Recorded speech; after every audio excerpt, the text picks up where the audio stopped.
First of all, chargebacks are going to happen. In case you don't want to chargeback, if you're new here, this is the percentage of your commissions that are paid back if the client cancels. And what percentage gets paid back is dictated based off of when the client cancels. For example, if they cancel right before the first payment, you got to pay back your full commission because they never paid anything. But if Mildred pays 3 payments in and then cancels, in most cases, you get to keep the commission associated with those 3 and then repay the difference in the chargeback balance, so that it gets less, the chargeback's less bigger over time as the client continues to pay with most companies. Does everybody get chargebacks? Absolutely. So don't think that there's this fantasy world where nobody gets a chargeback. That just doesn't exist. So we have to embrace and accept reality as what it is, which there are chargebacks. And the question becomes, well, how do I mitigate and manage and minimize chargebacks so I have the least amount possible? There's 2 ways that we do that. Number 1 is what you sell, and how you sell is number 2. Of course, this is already pre-programmed, cooked into the books here. If you just do what we teach you, you'll automatically do this and minimize this impact of chargebacks. But just to kind of clarify here, number 1 is what you sell. This is why we don't sell one product. This is why we sell multiple products, right? Because we want to get our client the best combination of price and value of coverage.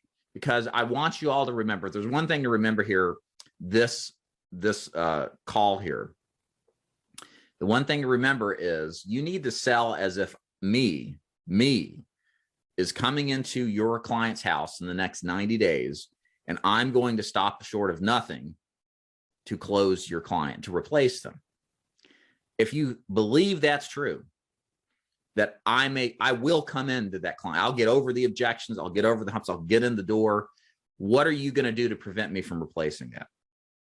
Well, if we think that's going to happen, as we should act as if it should, well, then it comes down to what we just said. We got to pick the best plans, right, that give our clients the most coverage for what they're qualified for at the most competitive prices, right, as much as possible. Because if I come behind you and you wrote a client on and I'm looking at my other options and I can only save the client a couple of bucks a month, or maybe get them a couple hundred more in coverage, you're not going to even bother with it. It's not worth their time. Okay.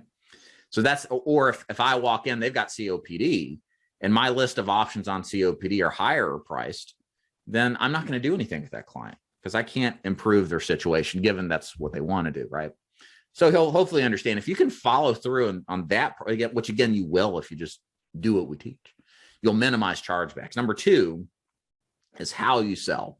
You have to make sure that you're selling in a way that is low pressure, that is built on value enhancement, connecting the why of the client with the reason why they will keep this thing, and being client-centric in how you sell, not agent-centric.